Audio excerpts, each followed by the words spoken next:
সিম্বলকে সামনে রেখে গরিবের যে লুটেছে তাকে আমি ছাড়বো না। এই স্বপ্ন পূরণ করতে গেলে বিজেপিকে লাগবে, তৃণমূলকে লাগবে, কংগ্রেসকে লাগবে, সিপিএম কে লাগবে, আইএসএফ কে লাগবে। আপনারা বলেন আজকে যদি তৃণমূল ক্ষমতায় আসতো, এখানে যদি নটোরিয়াস ক্রিমিনালটা জিততো, ইমরানকে জানে বেঁচে রাখতো?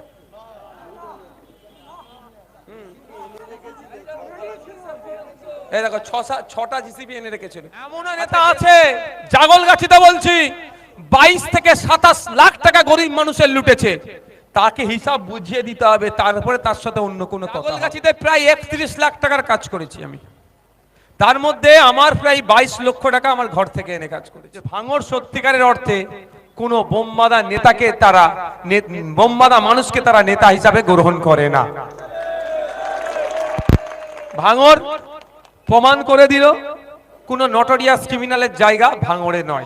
মানুষ, ভাঙড়ের সংখ্যাগরিষ্ঠ মানুষ ক্রিমিনাল, গুন্ডামি, মস্তানি, হিংসাকে বন্ধ করার জন্য আমার পক্ষে ভোট দিয়েছে। 1,26,555 জন ভোট দিয়ে প্রমাণ করেছে ভাঙড়ে কোনো হিংসা আমরা করবো না। গুন্ডা, মস্তান, সমাজ বিরোধী গুলো আজকে বাড়িতে নাই, আমাদের ভয় নয়, তারা নিজেরা যে অন্যায় করেছে গ্রামবাসীর ভয় ঘর ছাড়া। আইএসএফকে কিছু বলতে হবে না, গ্রামবাসীর ভয় ঘর যোজনা ঘরের জন্য যারা 20,000 25,000 নিয়েছে তাদের কাছ থেকে টাকা আদায় আমরা করব, এটা ছাড়বো না। বুথে বুথে লিস্ট তৈরি করুন, 1 টাকা এক্সট্রা নেব না। গরিব মানুষ 1,20,000 টাকা আবাস যোজনা, 20,000 টাকা কাটিং করেছে, লিস্ট বার করুন, কোন নেতা নিয়েছে তার নাম্বার করুন, সেই নেতার কাছ থেকে টাকাটা আমরা বুঝে নেব। যে দুর্নীতি হয়েছে একটা একটা বুঝে পড়া হবে, যারা যারা দুর্নীতি করেছে প্রয়োজনে এখানে আমরা টিম তৈরি করে তদন্ত হবে, স্বচ্ছ তদন্ত করে যেগুলো হয়েছে তাদেরকে ফেরত দেওয়ার ব্যবস্থা করতে হবে। ভাইজানের নির্দেশ আমি মেনে চলবো, আমি কারো কথা শুনবো না। বড় ভাইজানের নির্দেশ আমি মেনে চলবো। ভাইজানের নির্দেশ, দুষ্টু গরুর থেকে শূন্য গোয়াল ভালো, বুঝে আসছে? আর বস্তায় যদি একটা পচা আলু হয়ে যায়, ওই একটা পচা আলুর ময়া যদি করে ফেলি পুরো বস্তা পচিয়ে ফেলবে।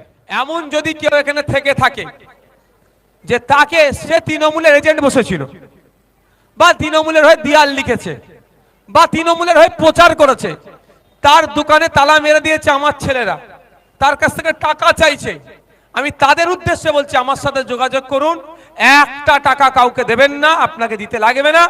আপনার সাথে আমার রাজনৈতিক মতপার্থক্য হওয়ার কারণে আপনার দোকানে আমি তালা মেরে রাখতে দেবো না, আমি দায়িত্ব নিয়ে আপনার দোকানটা খুলিয়ে দেবো বিনা টাকাতে, 1 পয়সা লাগবে না। তবে হ্যাঁ এটুকুও বলে রাখছি, কিন্তু এমন লোক আছে যে এলাকা ছাড়া সে আবাস যোজনার 20,000 টাকা মেরে রেখেছে এক একজনকে, তার জন্য আমি কিন্তু কোনো আমার ছেলেকে বলবো না তাকে দেখতে, তার কাছ থেকে হিসাব বার করব। এমনও নেতা আছে, জাগলগাছিতে বলছি 22 থেকে 27 লাখ টাকা গরিব মানুষের লুটেছে, তাকে হিসাব বুঝিয়ে দিতে হবে, তারপরে তার সাথে অন্য কোনো কথা হবে। কিন্তু কেউ যদি তৃণমূলের এজেন্ট বসেছে, তার সাথে আমার লড়াই নয়, বসতেই পারে তার এজেন্ট, তৃণমূলের হয়ে প্রচার করেছে, তার সাথে আমার লড়াই নয়। লড়াইটা ওটাই, তৃণমূলের সিম্বলকে সামনে রেখে গরিবের যে লুটেছে তাকে আমি ছাড়বো না, তার সব বার করে তাকে গরিবকে আবার বুঝিয়ে দেবো। বুঝে আসছো তো? এবার সাধারণ মানুষকে বলবো, এরপরেও যদি ইমরান ভাই কোনো তৃণমূলের এজেন্ট বসেছে তাকে ডিস্টার্ব করলে আমার ফোন নম্বর দিচ্ছে, আমাকে ফোন করবেন, ইমরান ভাইকেও আমি জব্দ করব। বুঝে আসছে কি বলছি? বুঝতে পারছো তো? কারণ যে তৃণমূলের এজেন্ট বসে তার সাথে আমার লড়াই কেন করবো ভাই? সে গণতান্ত্রিক প্রক্রিয়ায় আমার সাথে লড়াই করছে, সে তো আইন বহির্ভূত আমার সাথে লড়াই করেনি, যে তাকে একটু বুঝে নিতে হবে। এবার আপনারা বলেন আজকে যদি তৃণমূল ক্ষমতায় আসতো, এখানে যদি নটোরিয়াস ক্রিমিনালটা জিততো, ইমরানকে জানে বেঁচে রাখতো?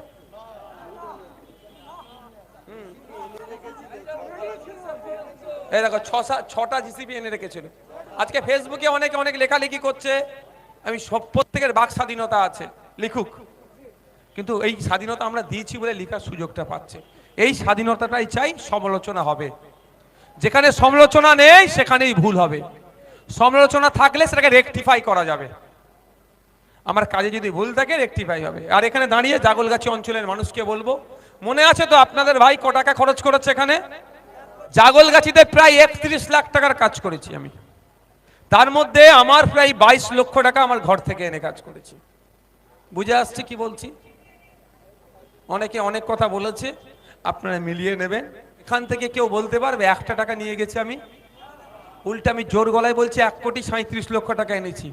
আগামী 5 বছরও 1 টাকা আমি নিয়ে যাব না, প্রয়োজনে ওখান থেকে নিয়ে আসব।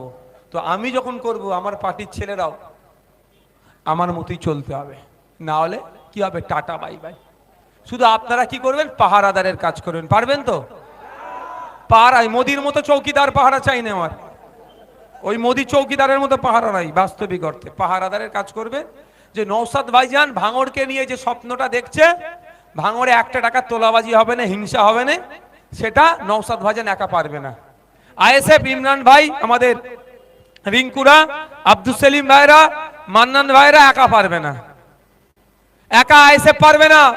এই স্বপ্ন পূরণ করতে গেলে বিজেপি কে লাগবে, তৃণমূল কে লাগবে, কংগ্রেস কে লাগবে, সিপিএম কে লাগবে, আইএসএফ কে লাগবে, এন্টায়ার প্রত্যেকটা ভাঙড়ের মানুষের সাথ লাগবে। তাহলে ভাঙড়কে নিয়ে যে স্বপ্ন দেখছি সেটা পূরণ হবে। আর আমরা আজ থেকে একটা পরিবার। রাজনৈতিক মতদল পার্থক্য ছিল, আছে, থাকবে, কিন্তু সব থেকে বড় পরিচয় আমাদের কি হবে? আমরা ভাঙড়ের জনগণ, এটা আমাদের পরিচয়। রাজনৈতিক মত পার্থক্য ছিল, আছে, থাকবে। ভাঙড়ের প্রত্যেকটা মানুষের আমি বিধায়ক। ভাঙড়ে 1,26,555 জন আমাকে ভোট দিয়েছেন। আমি তাদেরকে ধন্যবাদ জানাই, তাদের কাছে আমি কৃতজ্ঞ যে রাজ্যের কাছে একটা দৃষ্টান্ত তৈরি করলেন যে ভাঙড় সত্যিকারের অর্থে কোনো বোমবাদা নেতাকে তারা, বোমবাদা মানুষকে তারা নেতা হিসাবে গ্রহণ করে না। ভাঙড় প্রমাণ করে দিল কোনো নটোরিয়াস ক্রিমিনালের জায়গা ভাঙড়ে নয়। এবার প্রশ্ন হচ্ছে, নওশাদ সিদ্দিকীকে 1,26,555টা ভোট পেয়েছে একদিকে, বিজেপি 30,000 সামথিং ভোট পেয়েছে, টিএমসি 94,000 ভোট পেয়েছে। তাহলে নওশাদ সিদ্দিকী কি আচরণ করবে একটু জেনে রাখা দরকার। অনেকের কাছে, পঞ্চায়েতের মেম্বারের কাছে গেলে আইএসএফ করার জন্য সই দেয় না, তাদেরকে একটু জানিয়ে রাখি। আমার কাছে 1,26,555 জন আসলে যে পরিষেবা পাবে, ওই বিজেপিকে যে 30,000 মানুষ ভোট দিয়েছে তারা আসলেও একই পরিষেবা পাবে। 94,000 টিএমসি কে যারা ভোট দিয়েছে তারাও আমার কাছে আসলে এক পরিষেবা পাবে, তথা সবাই আমার নজরে ভাঙড়বাসী, এটাই আমার কাছে পরিষেবা হবে। আপনাদের এখানে এসেছি আজকে এখানে জনসংযোগে অ্যাজ অ্যান বিধায়ক। সুতরাং আপনারা আপনাদের অভাব অভিযোগ আমাকে জানাতে পারে। শুধু তাই নয়, সাথে এটাও আমি বলবো জোর গলায়, কারণ আমার তো নির্দেশ ছিল না, ভোটের পরবর্তী এমন কেউ যদি আইএসএফ দ্বারা আক্রান্ত হয়ে থাকেন, অন্যায়ভাবে কেউ যদি সমস্যার সম্মুখীন হয়ে থাকেন, আমাকে এখানে এসে নির্দ্বিধায় বলতে পারেন অমুকজন আমি অন্যায় করিনি, আমার সাথে খারাপ আচরণ করেছে, সেটাও আমি আমার পার্টির ছেলেদের কাছ থেকে বুঝে নেব কেন বিনা দোষে এর পিছনে লেগেছ। এটাও আমি বিধায়ক হিসাবে জোর গলায় বলছি। ভাঙড়ের মানুষ, ভাঙড়ের সংখ্যাগরিষ্ঠ মানুষ ক্রিমিনাল, গুন্ডামি, মস্তানি, হিংসাকে বন্ধ করার জন্য আমার পক্ষে ভোট দিয়েছে। 1,26,555 জন ভোট দিয়ে প্রমাণ করেছে ভাঙড়ে কোনো হিংসা আমরা করব না। ঠিক যেভাবে তৃণমূলের হিংসা ভাঙড়ে বন্ধ করেছে, নতুন করে হিংসা করার মতো কেউ ভাঙড়ে গজিয়ে উঠতেও আমরা দেব না। সব গুন্ডা মস্তান সমাজ বিরোধীগুলো আজকে বাড়িতে নয়, আমাদের ভয় নয়, তারা নিজেরা যে অন্যায় করেছে গ্রামবাসীর ভয় ঘর ছাড়া। আইএসএফকে কিছু বলতে হবে না, গ্রামবাসীর ভয় ঘর ছাড়া, তাই না? নতুন করে আমাদের মধ্যে থেকে ওই ধরনের কেউ উঠে আসুক আবার করব আমরা, সেটাও আমরা হতে দেব না। তো আমাদের মধ্যে কেউ তোলাবাজি হয়ে উঠুক, আমরা সেটা বরদাস্ত করব না। 1 টাকার দুর্নীতি আমরা হতে দেব না। আপনারা সাথ দেবেন আমার? এই কারা সাথ দেবেন হাত তুলুন। সাথ দেবেন তো নাকি? মানুষ এই হিংসার বিপক্ষে ভোট দিয়েছে, তোলাবাজির বিপক্ষে ভোট দিয়েছে, দুর্নীতির বিপক্ষে ভোট দিয়েছে। সুতরাং ভাঙড়ের মানুষকে নিয়ে হিংসা তোলাবাজি দুর্নীতি বন্ধ করব, আপনাদের সহযোগিতা চাই আমার। এবার আপনাদেরকে খুঁজতে হবে একটা জিনিস, কি আবাস যোজনা ঘরের জন্য যারা 20,000 25,000 নিয়েছে তাদের কাছ থেকে টাকা আদায় আমরা করব, এটা ছাড়বো না। বুথে বুথে লিস্ট তৈরি করুন, একটা টাকা এক্সট্রা নেব না। গরিব মানুষ 1,20,000 টাকা আবাস যোজনা, 20,000 টাকা কাটিং করেছে, লিস্ট বার করুন, কোন নেতা নিয়েছে তার নাম্বার করুন, সেই নেতার কাছ থেকে টাকাটা আমরা বুঝে নেব। তার 20,000 উদ্ধার করে ইমরান ভাই কি 5,000 রেখে 15,000 ফেরত দেবে নাকি? তা চলবে না। 20,000 উদ্ধার করে জনমানুষে উদ্ধার হবে, জনমানুষ এই গরিবটার হাতেই তুলে দেওয়া হবে। এই পঞ্চায়েতে যে দুর্নীতি হয়েছে একটা একটা বুঝে পড়া হবে। যারা যারা দুর্নীতি করেছে প্রয়োজনে এখানে আমরা টিম তৈরি করে তদন্ত হবে, স্বচ্ছ তদন্ত করে যেগুলো হয়েছে তাদেরকে ফেরত দেওয়ার ব্যবস্থা করতে হবে, ছাড়া যাবে না। 1 টাকার যেমন দুর্নীতি করব না, যেই দুর্নীতিগুলো হয়েছে সেইগুলো একটাও ছাড়বো না। এতে হয়তো কারো গায়ে লাগতে পারে, কিন্তু বড় ভাইজানের নির্দেশ আমি মেনে চলবো, আমি কারো কথা শুনবো না। বড় ভাইজানের নির্দেশ আমি মেনে চলবো। 5 বছরে আমার নামে কেউ 1 টাকার দুর্নীতি লাগাতে পারবে পেরেছে?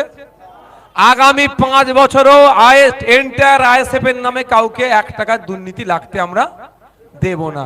তার জন্য সজাগ থাকতে হবে কাদেরকে? আপনাদেরকে। কেউ যদি মনে হয় একটু ন্যূনতম দুর্নীতি করার চেষ্টা করছে, সঙ্গে সঙ্গে আপনারা কি করবেন? নাম্বার দিয়েছি, আমাদের নেতৃত্বদেরকে বলে দেবেন। ব্যবস্থা আমরা করি কি করিনি আপনারা দেখবেন। ভাইজানের নির্দেশ, দুষ্টু গরুর থেকে শূন্য গোয়াল ভালো, বুঝে আসছে?